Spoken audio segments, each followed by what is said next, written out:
விஜயுடைய புலி படம் திடீர்னு ஒரு நாள் விஜய் வந்து கூப்பிட்றாரு வீட்டுக்கு வாங்க அப்படின்ட்டு. அண்ணே அடுத்த படம் நீங்கள் தான் பண்ணணும் அப்படின்னாரு. நான் அப்புறம் பிஆர்ஓ தானே சார் அப்படின்னு. என்னண்ணே என்ன பிஆர்ஓவில் இருக்கீங்க, ப்ரொடியூஸ் பண்ணுங்கண்ணே என்ன வச்சு. என்னுடைய கெட்ட நேரம் எப்படிடா இவனை போட்டு தள்ளலானே ஒரு சதி திட்டம் நடந்துகிட்டு இருக்கு. அது எனக்கு தெரியாது. விஜயை வந்து நான் வளர்த்து விட்டவனை எப்படி சார் நான் வந்து அவரை குறை சொல்லுவேன்? நான் அவரை வளர்த்து விட்டோம் சார். வீட்டுக்குள்ளே சாப்பிட்டவங்க, ஒரே குடும்பத்திலேருந்து குடும்பத்தை கடைசி வரை பிரிக்காமல் இருந்தவன்.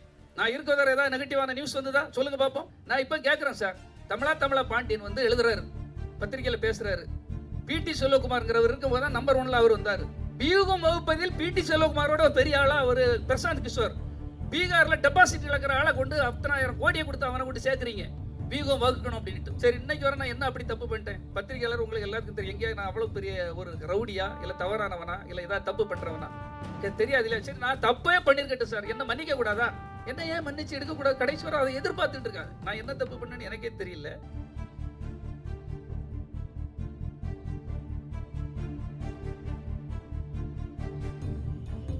விஜயுடைய புலி படம் நான் வந்து அவர் சொன்ன மாதிரி காசே தான் கடவுளோட டைரக்ஷன் பண்ணுறதுக்கு தான் எனக்கு வாய்ப்பு தந்து விஸ்வாஸ் சுந்தர்.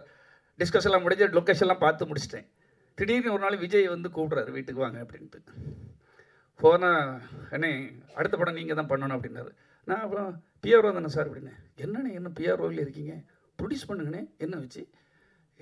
என்ன சார் சொல்லி பக்கன்னு உளர ஆரம்பிச்சிட்டேன். என்ன சார் சொல்லி ப்ரொடியூஸ் பண்ணுங்கண்ணே அடுத்த படம் பண்ணுங்கள், சிம்புதேவன் டைரக்டர், ஒரு சின்ன சில்ட்ரன்ஸுக்குள்ள பிடிக்கிற படம் அப்படின்னாரு. சரி அப்படின்னு எனக்கு ரொம்ப ஆனந்தமாக இருக்கும். விஜய் வச்சு படம் பண்ண போகிறோமா அப்படின்ட்டு. அப்புறம் நான் விஸ்வாஸ் சுந்தர்கிட்ட போய் சொல்கிறேன், சார் இந்த படம் நம்ம டைரக்ஷன் இன்னும் ஒரு மாதத்தில் ஷூட்டிங் போகிறோம். ஆனால் விஜய் சார் கூப்பிட்டு எனக்கு இப்படி ஒரு வாய்ப்பு தராரு அப்படின்னு. ஐயே விஜய் சார் வாய்ப்பு தந்தால் போயிடுங்க, ப்ரொடியூஸ் பண்ணுங்க அப்படின்னாரு. ஆனால் அந்த படம் வந்து ஒரு சாதாரணமாக எப்படி இருந்ததுன்னா, அந்த ஆர்டிஸ்ட்டை வந்து ஒரு வாய்ப்பை தராரு. என்னுடைய மூளை வந்து நான் பிஸ்னஸ் மூளை என்பதோட பத்திரிகையாளர் மூளை. அதில் முதல்ல வந்து சோபனா போட்டு வச்சுருந்தாங்க ஒரு வில்லி கேரக்டர் அப்படின்னா. கதை சொல்லும்போது நம்ம அப்சர்வ் பண்ணுவோம் வில்லி கேரக்டர் அப்படின்னாரு. அந்த வில்லிக்கு கீழே ஒரு தளபதி அப்படின்னாங்க. அப்போ தளபதியை வந்து நாசரை போட்டிருக்கு, வில்லியை வந்து சோபனாவை போட்டிருக்கு. அவங்க பரதநாட்டியம் ஆடுறவங்ககிட்ட எப்படி ஒரு வில்லித்தனத்தை எதிர்பார்க்கணும், ஒரு ஃப்ரெஷ்ஷாக ஒரு ஆள் இருக்குமே, நல்லா இருக்கவே நான் சொல்கிறேன். அப்படி சொல்லி வரவழைக்கப்பட்டவர் தான் ஸ்ரீதேவி அவர்கள். ஸ்ரீதேவி அவர்களை மீண்டும் நம்ம இங்கே ஏன் கொண்டு வரக்கூடாது, ஒரு ஹிந்தி மார்க்கெட்டை உருவாக்கலாம், நம்ம ஏன் அவங்கள கொண்டு வரக்கூடாது, நான் தான் ஐடியா கொடுக்குறேன். நீங்கள் எப்படி அவங்கள கூப்பிட்டு வந்து ரஜினிகாந்த் கேட்டே கூப்பிடலான்னு நான் கூட்டிகிட்டு வரேன் சார். அதுதான் சாமர்த்தியம், சாதுரியம். அங்கே போய் பாம்பேயில் போய் இருந்தேன். மேடத்தை 3 நாள் போய் தனியாக போய் பார்த்தேன். மேடம் உங்களை தீவிர ரசிகன். உங்களுடைய 16 வயதில் படுத்த 15 முறை நான் வந்து சைக்கிளில் போய் சுசீந்திரம் தேட்டரில் பார்த்தவன் நான். அந்த மயில் என்கிற அழகை பற்றி அவங்கள பற்றி சொன்னதும் அவங்க அப்படியே மெல்ட் ஆகிட்டாங்க. கபூர் மை ஃபேன் அப்படிங்கிறாங்க. கபூர் யார், போனி கபூர்கிட்ட சொல்கிறாங்க. அவங்கள அப்படியே இது பண்ணி 3வது நாள் அட்வான்ஸ் கொடுத்துட்டு வரேன். ஸ்ரீதேவியை புக் பண்ணுறோம். அடுத்த கட்டம் சுதீப் போன உடனே சிகரெட்டை கொடுத்து, நீங்கள் விஜய் மேனேஜர் இல்லையா, நீங்கள் என்ன வந்து வில்லன் அடி வாங்க விஜய்கிட்ட விஜய்கிட்ட அடி வாங்க ஐடியா பண்ணிட்டு வந்திருக்கீங்களா அப்படிங்கிறாப்புல. சார் நல்ல கேரக்டர் சார், பண்ணுங்க, உங்களுக்கு என்ன சம்பளம் சாருங்க. அதை பெரிய சம்பளத்தை பேசி அங்கே அப்போவுமே பாதி பணத்தை கையோடு கொடுத்ததும் அவர் ஒரு பெரிய பிரச்சனையில் இருந்தார். அவரை புக் பண்ணுறோம். அது ஒரு பேன் இண்டியா படம்னு எல்லாரும் சொல்கிறாங்க. ஃபஸ்ட்டு பேன் இண்டியா படமே புலிதான் என்பதை தெரிவித்துக் கொள்கிறேன். நீங்கள் நல்லா யோசனை பண்ணுங்கள் பத்திரிகை நண்பர்கள். அதில் கிராபிஸ் வேர்ல்டு லெவலில் கிராபிஸ் பண்ணியிருக்கோம். ஃபஸ்ட்டு டைம் விஜய் படத்தில். ஃபஸ்ட் டைம் ஹாலிவுட் ஃபைட் மாஸ்டர்ஸை கொண்டு வரோம். ஃபஸ்ட்டு டைம் அவ்வளோ எல்லாமே அதர் லாங்குவேஜில் உள்ளவங்க அத்தனை பேரையும் அதில் கொண்டு வந்திருப்போம். அது பேன் இண்டியா படங்கிறது அப்போ யாருக்குமே சொல்லலை. ஆனால் உண்மையிலே முதல் பேன் இண்டியா படம் அதுதான். துப்பாக்கிக்கும் கத்திப்படம் ஜில்லா படம், அந்த படங்களுக்கெல்லாம் 58-60 கோடிக்கு தான் பிஸ்னஸ் இருந்தது.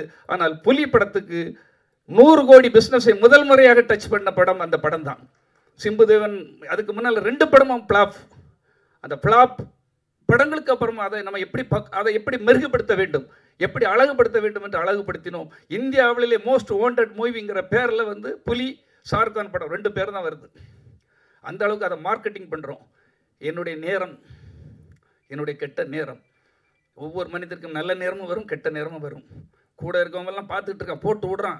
ஏன்னா விஜய்கிட்ட பிடி செல்வகுமார் மாதிரி நம்ம போக முடியலையே, பிடி செல்வகுமாருக்கு கிடைக்கிற பேர் எனக்கு கிடைக்கலையே. எதுனாலும் பிடி செல்வகுமார்கிட்ட தான் அவர் பேசுகிறாரு. அவங்க அப்பா ஒதுக்கி வச்ச பிறகு கூட பிடி செல்வகுமார் அவர் விட மாட்டேங்கிறாரு. எப்படிடா இவனை போட்டு தள்ளலானே ஒரு சதி திட்டம் நடந்துகிட்டு இருக்கு. அது எனக்கு தெரியாது. அந்த இன்கம் டேக்ஸ் ரைடு படம் ரிலீஸுக்கு முந்தின நாள் வீட்டில் வச்சு என்னை கூப்பிட்டு வச்சு எனக்கு பார்ட்டி தரார் தனியாக.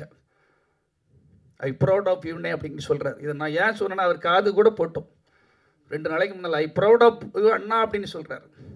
எல்லாரும் என்கிட்ட கிண்டல் பண்ணாங்க, ஒரு பிஆர்ஓ இப்படி ஒரு படம் எடுத்துக்கிடுவோம் அப்படின்ட்டு. அத்தனையும் உடச்சி தவிடுபடி ஆக்கிட்டீங்க. இந்தியா முழுக்க என்னுடைய படம் ரிலீஸ் ஆக போகுது, பெருமையாக இருக்குதுன்னு அப்படிங்கிறார். என்னுடைய கெட்ட நேரம் அடுத்த நாள் காலையில் இன்கம் டேக்ஸ் ரைடு. எந்த ஒரு பத்திரிக்கைக்காரன், எந்த ஒரு எதிரிக்கும், எந்த ஒரு துரோகிக்கும் வரக்கூடாத ஒரு செயல். என்றைக்குமே ரிலீஸுக்கு முந்தின நாள் இன்கம் டேக்ஸ் ரைடு வராது. துரோகத்தின் உச்சக்கட்டம். கூட இருந்தவர்களை போட்டு சரி செய்த வேலை. அந்த இடத்திலிருந்து என்ன எப்படியாவது அவர்கிட்ட இருந்த வெறுப்பை உருவாக்க வேண்டும். சூழ்ச்சி. அங்குதான் தர்மத்துக்கும் அதர்மத்திற்கும் யுத்தத்தில் சூழ்ச்சி வந்தது. இன்கம் டேக்ஸ் ரைடில் படம் வெளியாகாது, அது இதுன்ட்டு என்ன நடக்குன்னே தெரியல. இரவு வரை இன்கம் டேக்ஸ் ரைடு எல்லாத்தையும் அள்ளிட்டு, எந்த பேப்பரை பார்த்தாலும் அள்ளிட்டு போயாச்சு. விஜய் வீடு, விஜய் அவங்க அப்பா வீடு, என் வீடு, என் பார்ட்னர் வீடு, டைரக்டர், அத்தனை இடத்துலையும் இன்கம் டேக்ஸ் ரைடு. படம் வெளியாகாதுன்னு சன் டிவியில் வருது நியூஸ். 9:30-10 மணிக்கு என்ன விடுறாங்க வெளியே. அவங்களுக்கு என்ன படம் வந்தால் என்ன, அது வராவளே என்னன்னு குப்பை தொட்டியில் நாசமாக என் வாழ்க்கை என்னன்னு போனேன்னா ஒரு பிஆர்ஓ வாழ்க்கை. எனக்குன்னு ஒரு குடும்பம் இருக்கு இல்லையா. முதல் முறை ஒரு ஆசையோட பாசத்தோட எப்படியாவது ஒரு படம் வாங்கி ஒரு பத்திரிகையாளன் மேலே வந்துடலாம், லிப்டாகி வரலாம், எவ்வளவு கனவுகள் கண்டிருப்பேன். எத்தனை கனவுகள், எத்தனை ஏக்கங்கள். என்னோட வாழக்கூடிய சிறு வயது கிட்டத்தட்ட 27 வருடம் உழைப்பு ஒரே படத்தில் சுக்கு நூறாக்கப்படுகிறது. சுக்கு நூறாக்கப்படுகிறது. என்ன செய்யனே தெரியல. பெரிய நான் கோடீஸ்வரன் வீட்டு பிள்ளையா, இல்லை பெரிய சினிமா வீட்டு பிள்ளையா, இல்லை பெரிய பாரம்பரிய வீட்டு பிள்ளையா, இல்லை எங்கேயாவது கொள்ளையடிச்சு இருக்க குடும்பம். உழைக்கிறதுல மட்டுமே வாழ வேண்டும் என்ற உயர்ந்த அந்த ஒரே கொள்கையோடு இருப்பவன். உழைச்சால் வந்தால் போதும், இல்லைன்னா பிச்சை கூட எடுப்போம். இன்கம் டேக்ஸ் ரைடில் தவிச்சு பண்ணிக்கிறேன். படம் வெளியாகுதுன்னு சன் டிவியில் நியூஸில் வந்தாச்சு. நீ ரிலீஸ் இல்லைன்னு எல்லாம் ஓடியாச்சு. டிஸ்ட்ரிபியூட்டர் ஃபோன் அவ்வளோத்தையும் ஆஃப் பண்ணிட்டான். ஏன்னா எங்கேயா மாட்டிடக்கூடாது. நீ தியேட்டருக்கான அவ்வளோ ஃபோன் ஆஃப் பண்ணியாச்சு. 10 மணிக்கு போகிறேன். படம் என்ன சார் செய்கிறது, ரிலீஸ் இல்லைன்னு சொல்லியாச்சுங்க. ஏன் படத்தை ரிலீஸ் இல்லைன்னு சொல்கிற, யாருக்கிட்ட அங்கே உரிமை இருக்குன்னு, எவன்ட்ட ரிலீஸ் இல்லைன்னு சொன்னது அப்படின்னு கேட்டேன். எடுத்த உடனே மிரண்டு பின்னுக்கான உளறோம். படம் நாளைக்கு ரிலீஸ். என் தலையை அடமானு வச்சா என் சொத்து அவ்வளோத்தை பத்திரத்தை எடுத்துகிட்டு வந்துருங்க. என் ஊர் சொத்து, நான் வாங்கினது வீடு, அவ்வளோ பத்திரம் அங்கே இருக்குது. எங்கே டெபிசிட் என்ன பிரச்சனை வந்தாலும் படம் ரிலீஸ். என்னை நம்பி ஒரு பத்திரிகையாளனை நம்பி ஒரு பிஆர்ஓ நம்பி ஒருத்தன் படம் தந்திருக்கான். அவனை நான் ஏமாற்ற விரும்பலை. என் படம் ரிலீஸ். பல பிரச்சனைகளையும் சமாளிச்சு ஒவ்வொரு டிஸ்ட்ரிபியூட்டர் எங்கே இருக்கான், அவன் எங்கே இருக்கான், இங்கே இருக்கான், எல்லாம் ஆம்புலன்ஸில் வாரான். ஒருத்தன் மாறுபடத்தில் அல்லா கேரட்டில் வாரான். ஒருத்தன் ஆம்புலன்ஸில் டெட் பாடி மாதிரி படுத்து கிடக்கான். அவன் தான் டிஸ்ட்ரிபியூட்டர். சார் அங்கே எல்லாம் ஓடிட்டாங்களா, எல்லாம் போயிட்டு. இப்படி ஒரு படத்துக்கு ஸ்க்ரீன் பிளே பண்ணலாம். விடிய ஃபைனான்சியர் எங்கே இருக்கான்னு தெரியாது. ஃபைனான்சியர் வேற ஒரு ரூபத்தில் வந்துருக்காரு. ஒரு தள்ளு வண்டியில் வாராரு ஒருத்தர். தள்ளு வண்டியில் நைட்டு டீ கடை டீட்டு வாராரு. பார்த்தா அவர் ஒரு பெரிய ஃபைனான்சியர். எல்லாம் குறைந்துக்கிட்டு நான் தான் பண்டாரி அப்படிங்கிறாரு. நான் தான் அந்த பழைய பண்டாரி. சார் டீ இங்கே வந்தால் பிடிச்சிட்டு போயிடுவாங்க பாப்பா, இன்கம் டேக்ஸ் ரைட் அக்காங்க நிற்கானு அப்படிங்கிறாங்க. இந்த கதி ஒருத்தனுக்கு வரணுமா நினச்சி பாருங்க. 25-26 ஆண்டுகள் உழைத்த ஒரு ஹீரோ கிட்ட எப்படி ஒரு படம் ரிலீஸ் டைமில் எல்லாத்தையுமே ரிலீஸ் பண்ணியாச்சு. 2-3 ஷோக்கு போகிறான். படம் அட்டர் பிளாப்பான். புலி ஆமை வந்து பேசுதான், தவளை வந்து பேசுதான், ரசிகர்லாம் போட்டுட்டு ஓடுறான்னு இப்படி ஒரு தகவல் வருது நமக்கு. கண்ணீரும் கவலையுமாக இருக்கிறேன். வேற ஒன்று பட்டம் சத்தியமாக சொல்கிறேன், சூசைடு தான் பண்ணுவோம். ஆனால் எனக்குள் அந்த விவேகானந்தர் எதற்கும் பயப்படாதே, துணிந்து நில், இடியே உளும், கடைசி நேரத்தில் கூட வாழ்க்கையில் எது வேணுமானாலும் மாறும். அந்த யுத்தம் எனக்குள் சென்று கொண்டிருக்கிறது. உண்மையில் நான் போக்கு கேசினே சொல்லிட்டாங்க. சுற்றி இருந்து வேடிக்கை பார்த்தோம். 5 நாளாக 10 நாளாக விஜய்கிட்ட என்ன பேசவே விடலை. அவர் அதாயிடும், இங்கே அப்படி போயிடும், அங்கே போயிடும், எதை வேணாலும் சொல்லலாம். என்ன செய்யணும், அந்த படத்துக்கு பிறகு அவருக்கு சம்பளம் டபுள் மடங்காகுது. சும்மாலாம் கிடையாது. அந்த படம் பிளாப்பு, அந்த படத்துக்கு பிரச்சனை. ஆனால் என்ன பேர் ஹீரோக்கு என்ன நடக்குது, என்ன படத்தில் 25 கோடினா அந்த அடுத்த படத்தில் வந்து 45 கோடிக்கு தானு புக் பண்ணுறாரு. ஏன்னா பிஸ்னஸ் மார்க்கெட்டை உயர்த்துகிறேன். அந்த சாதுரியம் இன்னைக்கும் எனக்கு இது எழுதப்படாத உண்மை. ஆனால் நாம் துரோகிகளாக, தோல்வியடைந்தவனாக, அவமானப்பட்டவனாக நம்மளை ஒதுக்க பார்க்கிறார்கள். ஒதுக்கிவிட பல ரகசியங்களை சொல்ல முடியாது. இது எதற்காக சொல்கிறேன், பத்திரிகை நண்பர்களுக்கு நான் சொல்ல வேண்டும். நான் பத்திரிகையாளனாக ஒரு பிஆர்ஓவாக வாழ்ந்தவன். அந்த என்னுடைய வேதனையை இப்பொழுது தான் சொல்ல முடியும். நான் செத்த பிறகு இனி யார் அதை சொல்லுவா? என்னுடைய காதைகள், என்னுடைய இது எல்லாமே இன்னைக்கு என்ன பயில்வான் அண்ணன் வந்திருக்கிறார், பாம்புல எதோ பார்த்துட்டு இருக்கிறாரு. எல்லாருக்குமே மேக்சிமம் தெரியும். எல்லோருமே போராடி தான் வந்திருக்காங்க. எல்லாருக்கும் கஷ்டம் இருக்குது. ஆனால் என்னுடைய கஷ்டம் வந்து மிகப்பெரிய சவால்கள். அதெல்லாம் தாண்டி எதற்காக இப்படி சொல்கிறேன்னா, கடைசி நேரத்தில் ஒரு சின்ன விஷயத்தோடு நான் என்ன விஷயத்தை முடிச்சுக்கிறேன். இன்றைக்கி வந்து ரஷ்யாவில் ஒரு பெரிய கமாண்டராக இருந்தவர் அந்த நாட்டுக்கு வாரார், ரஷ்யாவுக்கு. அவர் லீவ் போட்டு வாராரு. அந்த கிராமத்தில் வந்து குண்டை தூக்கி போட்டுறாங்க. கொத்து கொத்தாக பிணங்களை அள்ளி அந்த வண்டியில் ஏற்றி கொண்டு போகும்போது அந்த இராணுவ வீரன் வாரான், பார்க்குறான். அவன் வாங்கி கொடுத்த ஒரு காலணி அவனுடைய மனைவிக்கு, அங்கே அந்த ஒரு பெண்ணுக்கு அவர் வாங்கி கொடுத்த காலணி அந்த காலில் இருக்குது. பார்த்துட்டு அதிர்ச்சி ஆகிறாரு. இராணுவ வீரன் மனைவியை பார்க்க, குடும்பத்தை பார்க்க வருகிறவனுக்கு அதிர்ச்சி. நேரே வீட்டுக்கு ஓடுறான். அந்த காலணி இல்லை. திரும்ப நம்ம மனைவியெல்லாம் இந்த திரும்ப ஓடி வந்த அந்த பெண்ணை எடுத்து எல்லாத்தையும் தள்ளி விட்டு அந்த பெண்ணை இழுக்கிறான். எடுத்து வெளியே பார்த்தா என் மனைவி என்று கதறுகிறான். அந்த பெண் இதுக்கு வர துடித்து எழுதுகிறாள். உயிர் இருக்கிறது அந்த பெண்ணை. உடனே ஆஸ்பத்திரி கொண்டு அந்த பெண்ணை பிழைக்க வச்சாச்சு. கடைசி நேரத்தில் எப்படி நடக்கும், பிணம் என்று எரிக்க போகிற நேரத்தில் அந்த பெண் பிழைத்து விடுகிறார். 2 குழந்தை பிறக்கிறது அந்த இராணுவ வீரனுக்கும் அந்த பெண்ணுக்கும். அந்த 2 குழந்தைகளில் ஒருத்தன் யார் என்று தெரியுமா? இன்னைக்கு இந்த தேசத்தை கலக்கி கொண்டிருக்கின்ற புடின் என்றால் உங்களுக்கு தெரியுமா? ரஷ்ய அதிபர் புடின் தான் அந்த குழந்தை. கடைசி சாவில் கூட, உயிர் போகும் நிலையில் கூட எதுவும் மாறும் என்பதற்கு நான் அதை கற்றுக்கொண்டவன், அதை அனுபவித்தவன். பாருங்க, செத்த ஒரு பெண் எரிக்கப்பட்டிருப்பாள். அந்த பெண் உயிர் பெற்று திரும்ப குழந்தை பெற்று அந்த குழந்தை இன்று ரஷ்யாவை ஆண்டு கொண்டிருக்கிறது என்றால் நம்ப முடிகிறதா?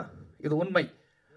ஆகவே அன்பானவர்களே, எதுவும் நடக்கும், எதுவும் கடந்து போகும், எல்லாம் நன்மைக்கு நடக்கும். சினிமாவில் நான் நிறைய வரை உருவாக்கி விட்டுருக்கிறேன். விஜய் ஆண்டனிக்கு தெரியும்.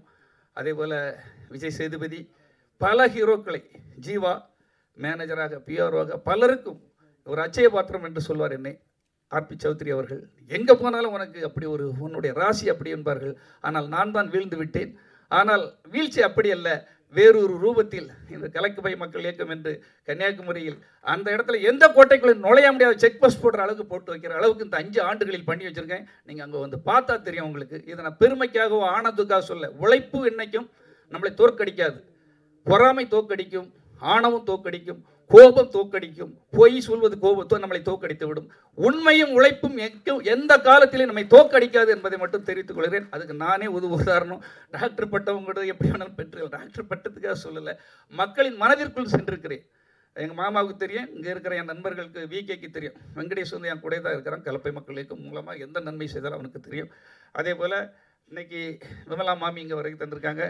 டைரக்டர் சாமி அவர்கள், கோமல் சர்மா அவர்கள், அன்பு அண்ணை அவர் ஆஃபீஸில் உண்மையிலே அதுக்கு பிறகு எனக்கு பெரிய ஒரு மாற்றம் தான். எடுத்த உடனே எடுத்துக்கிடுங்கன்னாரு. அங்கே ஒரு அப்பா ரெஸ்டாரண்ட் பண்ணி தொடங்கினேன். அந்த ரெஸ்டாரண்ட் நல்லா தான் போச்சு. ஆனால் எல்லாரையும் வச்சு வேலை பண்ண முடியல. எந்த தொழிலுக்கும் தயங்காதவன். அங்கே அப்போவுமே ஒரு ஹோட்டலை தொடங்கினேன். அதுக்கு அவர் தான் எனக்கு இது அந்த கட்டடத்தை தந்தார். அவருக்கு நன்றி சொல்ல கடமைப்பட்டிருக்கிறேன். அதே போல் முருகன் வந்து ரொம்ப அவர் பார்க்க ஒரு சீரியஸான மன்மதன் படம் எடுத்துட்டாங்கன்னு நினைக்காதீங்க. நாங்கள் இந்த காமெடி சீன் எதாவது எடுக்கணும்னா முருகனை தான் கூப்பிடுவேன்.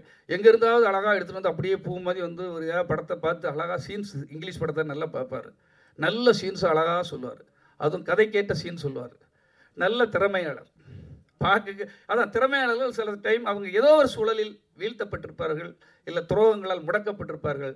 ஆனால் அவர்கள் நிச்சயமாக வருவார்கள். மன்மதனே ஒரு படம் எடுத்தவர் தானே, கொடுத்தவர் தானே, நிச்சயமாக அவரும் நிறைய படங்கள் எடுப்பார். அதே போல் அவர் மோகன்தாஸ் அவர்கள் எழுத்தாளர், அவரும் ஒரு நல்ல எழுத்தாளர் இங்கே வருகை தந்திருக்கிறார்கள். அதற்கு எல்லாம் மீறி பத்திரிகை நண்பர்களை இன்றைக்கி சந்திக்கணும். பத்திரிகை நண்பர்களோடு மட்டும்தான் உறவாட வேண்டும் என்று நான் வருகை தந்திருக்கிறேன். உங்களோடு நான் ஒரு ப்ரெஸ் மீட் பண்ணணும்னு நீங்கள் என்ன கேள்வி வேணாலும் கேட்கலாம். உங்களோட ஒரு சின்ன ப்ரெஸ் மீட் பண்ணிவிட்டு நான் அன்றைக்கி நைட்டே ஊருக்கு போகிறேன். நாளைக்கு அங்கே ஒரு 3 திறப்பு விழா இருக்குது கன்னியாகுமரியில். அதனால் இன்றைக்கே முடிச்சுட்டு, இன்றைக்கி இது அவசரம் இதுதான். நான் நேற்று தான் நைட்டு வந்தேன். காலையில் ப்ரெஸ் மீட்டு, டாக்டர் பட்டம் எல்லாமே நடந்திருக்கு.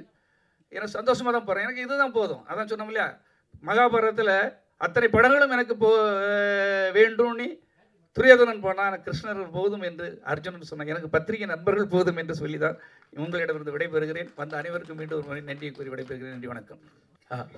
விஜய் சார் தான். ஆமாம், மாநாடு சமீபத்தில் நடந்து முடிஞ்சிருக்கு. ஆமாம். ஸோ கலப்பை ஏற்கனவே தேர்தலில் நின்றுச்சு. ஆமாம், ஆட்சியில் பங்கு வர சொல்லியிருக்காரு. கலப்பை கேட்குமா? அதான் நான் சொல்கிறேன்ல சார், இன்றைக்கி சூழ்ச்சியும் துரோகங்களும் கலியுகத்தில் சூழ்ச்சியும் துரோகம் தான் அதிகமாக இருக்கும் சார். அதாவது ஒரு ஊசிக்குள்ளே கிருஷ்ணர்கிட்ட வேலை பார்த்தவர் கடைசியில் இறக்குற தடவையில், கிருஷ்ணர் இருக்கிற தடவையில் அவர் கூட இருந்த மெய்காப்பாளன் கேட்டிருக்கான், உனக்கு என்ன வேணும்னு கேட்டிருக்காரு கிருஷ்ணர். ஒரு பாயிண்ட்டு தான், என்ன வேணும்னு கேட்டிருக்கான உடனே எனக்கு எதுவும் வேண்டாம், கலியுகம் எப்படி இருக்கான்னு கேட்டிருக்காரு. அதுக்கு அவர் ஒரு பாயிண்ட்டு மட்டும் சொல்லியிருக்காரு, ஊசிக்குள்ளே யானை போயிடும் ஆனால் நூல் போகாது அப்படின்னு சொல்லியிருக்காரு. அது என்னன்னா, எவ்வளவு கெட்ட சக்திகள், எவ்வளவு துரோகங்கள், தப்பு பண்ணுறவங்கெல்லாம் அந்த தப்பான செயல்கள்லாம் காதுக்குள்ளே அழகாக வந்துடும். ஆனால் நல்லது பண்ணுறத இப்போ நான் கலப்பை மக்களுக்கு மூலமாக 40 பள்ளிக்கூடங்கள், அரசு பள்ளிகள், 40 கலையரங்கங்கள் கட்டி கொடுத்துருக்கேன். அது எந்த அளவுக்கு வெளியே தெரியும்?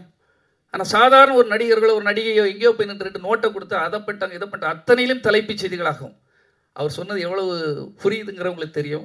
இன்றைக்கி நல்லவங்க வல்லவர்கள் ஏதாவது செய்யலான்னா அதுக்கு பேக்ரவுண்டு தேவை இருக்குது. கட்சிகள்னு தேவை இருக்குது. பெரிய கோரி முதலாளிகள் 100 கோடி 1000 கோடி வச்சுருக்கவங்க, நடிகர்கள், அடுக்குமொழி பேசுகிறவங்க, இப்படி பல தேவைப்படுது. என்ன மாதிரி கலப்பை மக்களுக்கு எப்படி சார் சேர்ப்பாங்க?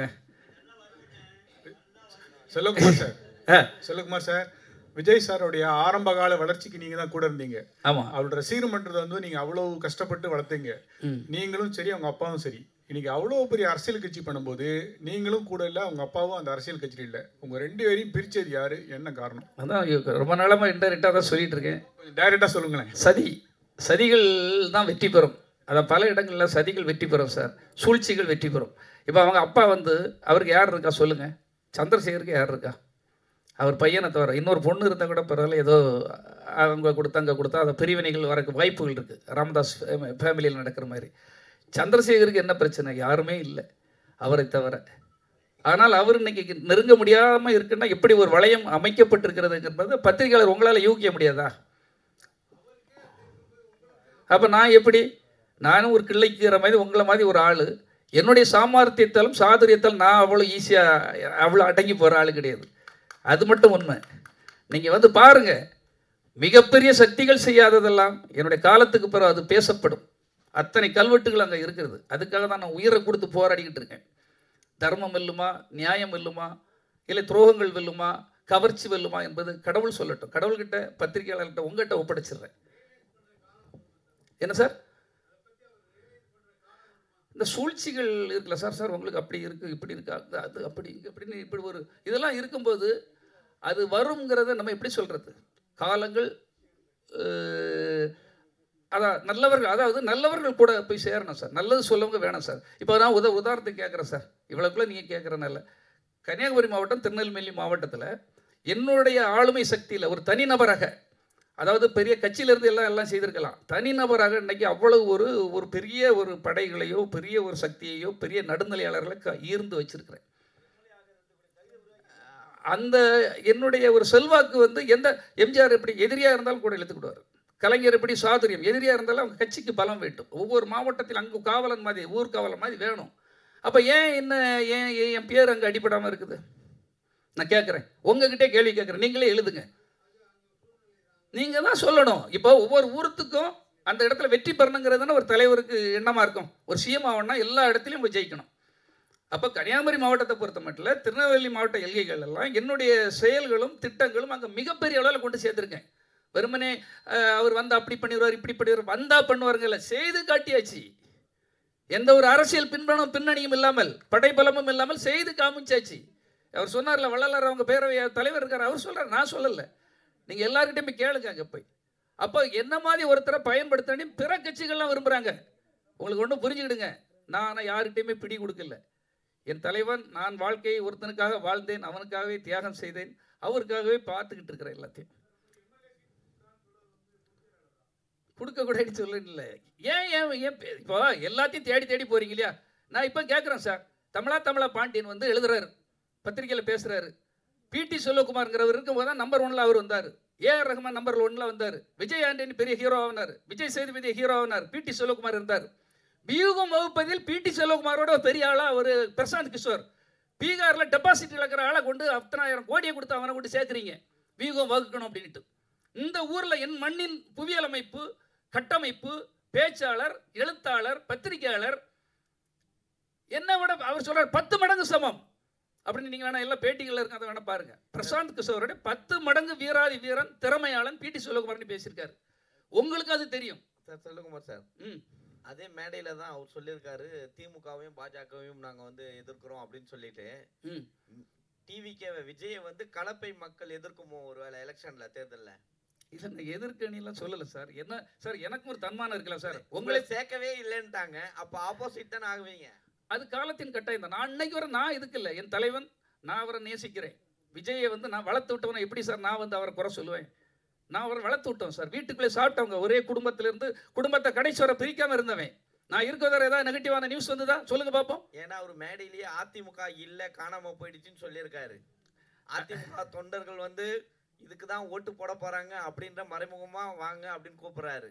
ஸோ அப்படி இருக்கும்போது கலப்பை மக்கள் வந்து ஒருவேளை உள்ள சேர்க்கல அப்படின்னா எதிர்த்து நிக்குமா? விஜயை பத்தி கிழிக்குமா தேர்தல்ல?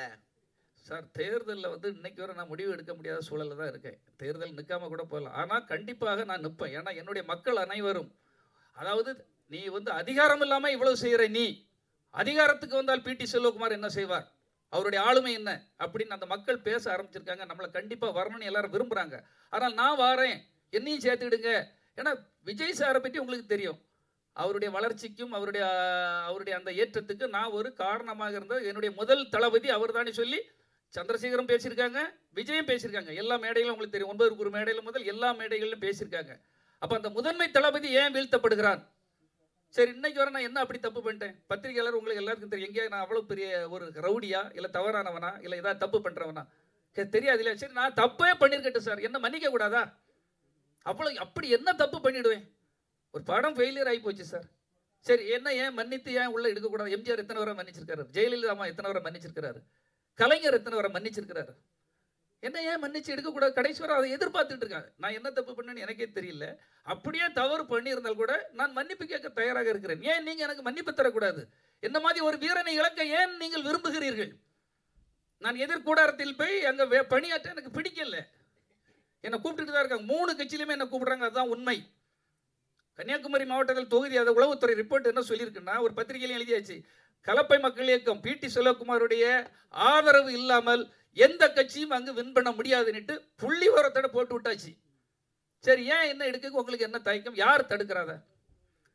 எதிரியா இருந்தா கூட ஒரு செந்தில் பாலாஜி ஏன் அதிமுக இருக்கவர் டிஎம்கேல எடுக்கிறாங்க, டிஎம்கேல இருக்கவர் ஏன் ஏடிஎம்கேல எடுக்கிறாங்க, ஏடிஎம்கேல இருக்கிறவங்க ஏன் பிஜேபியில் எடுக்கிறாங்க? திறமையாளர்களோ யாரோ ஒருத்தன் அந்த தொகுதியில் வில்லனா இருக்கவன், சாமர்த்தியம் உள்ளவனை எடுக்கிறது தான் சாதுரியம். ஏன் என்ன எடுக்க உங்களுக்கு தயக்கம்? சார் இப்போ என்ன சார், இப்போ எப்பவுமே நீங்கள் வந்து ரொம்ப காலத்துக்கு முன்னாடியிலேருந்து விஜய் ரசிகர் மன்றத்தை வந்து கட்டுக்கோப்பாக வச்சுருந்தீங்க, நீங்களும் உங்கள் அப்பாவும் சேர்ந்து. இப்போ வந்து அந்த கட்டுக்கோப்பு இருக்கா? இப்போ வந்து நீங்களே பார்ப்பீங்க சோசியல் மீடியாவில் எல்லாரும் சொல்கிற விஷயம் தான், அவங்க ஒரு கட்டுக்கோப்பை கிடையாது. எது சொன்னாலும் மீறி அந்த ரேம்ப் வாக்கில் ஏறுவாங்க. என்ன பெண்களை வந்து மாநாட்டை கூட்டின்னு வரக்கூட சொன்னால் கூட கூட்டின்னு வராங்க, குழந்தைங்களும் கூட்டின்னு வராங்க. அதெல்லாம் எப்படி பார்க்குறீங்க சார்? நான் தான் சொல்கிறேன் தலைவனோட சார், இது நீங்கள் தம்பி, நம்ம வந்து என்னுடைய பார்வை வேற, உங்கள் பார்வை வேற, அவர் பார்வை வேற. என்னுடைய பார்வையாக இருந்திருந்தா நான் ஒழுக்கத்தோடு ஒரு உதாரணத்துக்கு சொல்கிறேன் தம்பி, ஒரு நிமிஷத்தை கேளுங்க. விஜய் அவங்க தந்தையார் ஒரு ரொம்ப சிக்கனமானவர், உங்களுக்கு தெரியும். அப்போ வந்து விஜய் வந்து ஏதாவது நாங்கள் அப்போவே ஒரு இயக்கம் தொடங்கலான்னு, கலப்பை மக்கள் விஜய் மக்கள் இயக்கம் தொடங்கலான்னு சொன்ன உடனே மாநாடு போடணுங்க. மாநாடு போடுறதுக்கு பட்ஜெட் இல்லை. நேரு ஆஸ்கர் ரவி வந்து ஆடியோ ரிலீஸ் பண்ணனார். அப்போ பாருங்கள் என்ன சாதுரியம் என்று பாருங்கள். ஆடியோ ரிலீஸ் பண்ணோன்னா எவ்வளோ சார் பட்ஜெட்டுன்னு? 1.5 லட்சம் அப்படின்னாரு. சார் ஒரு 3 லட்ச ரூபா தர முடியுமா அப்படின்னு. என்ன எதுக்கு அப்படின்னாரு. நான் ஒரு திறந்த வெளியில் கிட்டத்தட்ட ஒரு 2-3 லட்சம் பேரை கூட்டுறேன், ரசிகர்கள் பப்ளிக்கை கூட்டுறேன். ஒரு மாநாடு மாதிரி ஆக்கி அங்கே ரிலீஸ் பண்ணுவோம் ஆடியோவை. வேலாயுதம் படம் அப்படி தான் ரிலீஸ் பண்ணேன். ஒரு மாநாடு நடக்கிறது, 5 பைசா ஒரு ஹீரோவுக்கு செலவு கிடையாது. ஒரு இடத்த கிரவுண்டை ஃப்ரீயாக வாங்குற சிஎஸ்சி கிரவுண்டு, அப்படியே அந்த லெட்டர் எடுத்துகிட்டு போய் அப்படியே கமிஷனர்கிட்ட போய் பெர்மிஷன் வாங்குறேன், எல்லாம் செக்யூரிட்டியும் கரெக்ட் பண்ணுறேன். ஒரு ஆள் கிடையாது என் கூட. நான் எதுக்கு சொல்கிறேன்னா, நான் என்ன செய்தேங்கிறத சொல்கிறேன் தம்பி. இது வந்து ஒரு இப்படி அவருக்கு சாதுரியமாக வேலை பார்ப்பதற்கு தெரியணும்ல. எல்லாமே கொஞ்சம் கொஞ்சமா உங்களுக்கு தெரியணும். நான் என்ன செய்திருக்கேங்கிறது உங்களுக்கு தெரியணும் சார். கட்டுக்கோப்பா இருக்காங்க இல்லைங்கிறத நான் சொன்னாம எனக்கு திரும்ப அவருக்கு எனக்கு இதை பிரச்சனையை உருவாக்க நீங்க பிளான் பண்றீங்க சார். சார் இங்க சார் சார் பெரும்பாலும் மக்கள் நாம பத்திரிகையாளர் இல்ல பிடி செல்வகுமார் சார், பெரும்பாலும் மக்கள் நல பணிகள்லாம் பார்த்தீங்கன்னா ஒரு இயக்கம் ஆரம்பிக்கப்படும், ஒரு அமைப்பு ஆரம்பிக்கப்படும், ஒரு கட்டத்தில் பார்த்தீங்கன்னா ஆட்சி கைப்பற்றணும், அதிகாரத்தை கைப்பற்றணும் அப்படின்னு அரசியல் கட்சியாக மாறும். ஸோ இந்த கலப்பை இயக்கம் ஒரு கட்டத்தில் அரசியல் கட்சியாக மாறுமா? கண்டிப்பாக அரசியல் இயக்கமாக மாறும். அதுக்குள்ள எல்லா இதுவும் என்கிட்ட இருக்குது. துணிச்சல் இருக்குது. நான் சொல்கிறேன் இல்லையா, வீழ்ந்து போவேன்னு சொல்ல அந்த பீனிக்ஸ் பறவை வந்து உங்களுக்கு உதாரணமாக சொன்னேன். பத்திரிகையாளர்கள் யாரும் அவ்வளோ ஈஸியாக எல்லாருக்குள்ளேயும் உங்களுக்குள்ள திறமை உண்டு. நான் ஒரு பத்திரிகையாளன், எப்படி என்ன வீழ்த்த முடியும்? தனிநபராக தானே போராடிட்டு இருக்கேன். இப்போ யாருடைய பேக்ரவுண்டில் நான் பண்ணிட்டு இருக்கிறேன் சொல்லுங்க பார்ப்போம். தனிநபர், இது தனிநபரின் படை. என்கிட்ட வேணால் கொஞ்சம் படையாக இருக்கலாம், ஆனால் நிச்சயமாக அது வந்து மிகப்பெரிய அளவில் நீங்களே பேசுகிற அளவு உங்கள் கை அப்படி எழுதுக்கு வரும். இப்படி ஒருத்தர் இருந்திருக்காங்கிற வரலாறு என்னன்னா தெரிஞ்சே சிலவங்க தப்பு பண்ணுவாங்க. இவரை இப்படி நம்ம போயிட்டா அவங்களுக்கு அவங்க இது போயிடும். ஒன்று அதான். இப்போ நம்மளை மாதிரி ஒரு சிந்திக்க தெரிஞ்சவன், நல்லா பேச தெரிஞ்சவன், உண்மையை சொல்ல தெரிஞ்சவன், கட்டுக்கோப்பாக கட்டமைப்பை உருவாக்க தெரிஞ்சவன். கட்டமைப்பை நம்ம தானே உருவாக்கணும். இப்போ இந்த 4-5 வருடமா என்ன அவர் மேலே போயிட்டாரு, அதை அறுவடை செய்வதற்காக வரப்பட்டவர்கள். பறவைகள் அங்கே தண்ணீரோ அங்கே எல்லாம் வற்றி போயிட்டா அற்ற நீர் பறவை போல் அவ்வளவு பறந்து போயிடும். நாங்கள்லாம் எல்லா கஷ்டத்திலையும் நின்றவங்க. எத்தனை பிரச்சனைகள் இருந்தாலும் காவலன் படத்தில் 1000 பிரச்சனைகள், ஆளுங்கட்சினால அத்தனை பிரச்சனைகள். ஒரே ஒரு ஆளை என்ன மட்டும் தான் விடுவாங்க. முன்னில் நில்லு, கர்ணன் மாதிரி நில்லுன்னு என்ன தான் விடுவாங்க. நான் தான் நிற்பேன். அது படம் ரிலீஸாக இருந்தாலும் சரி, படத்துக்கு பிரச்சனையாக இருந்தாலும் சரி, ஒரு தோல்வி படத்துக்கு பிறகு ஒரு டிஸ்ட்ரிபியூட்டர்கிட்ட பேசதாக இருந்தாலும் சரி, எதுவாக இருந்தாலும் அங்கே நின்றவன் பிடி செல்வகுமார் தான். இப்போ நம்ம வந்து கண்டிப்பாக அவர் ஒரு காலகட்டத்தில், எந்த காலகட்டத்திலேயாவது ஒரு காலகட்டத்தில் எல்லாரும் தேவை தானே. நம்ம ஒன்றும் தேவதூதர்கள், நம்ம எல்லாம் உச்சத்திலிருந்து கீழே குதிச்சவர்கள் அல்ல. அது என்னைக்காவது எல்லாருக்கும் தெரியும். இல்லை கூட இருப்பவர்கள் ஏதாவது மாறுவாங்க. அந்த மாற்றங்கள் நிகழும்போது நிச்சயமாக நம்ம அவங்க கூட பயணப்படுவோம் என்பதுதான் என்னுடைய எண்ணம். ஆமாம்.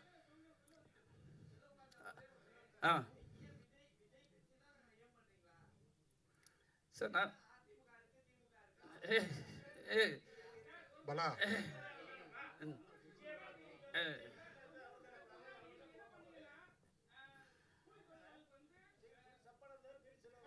இல்லை என்ன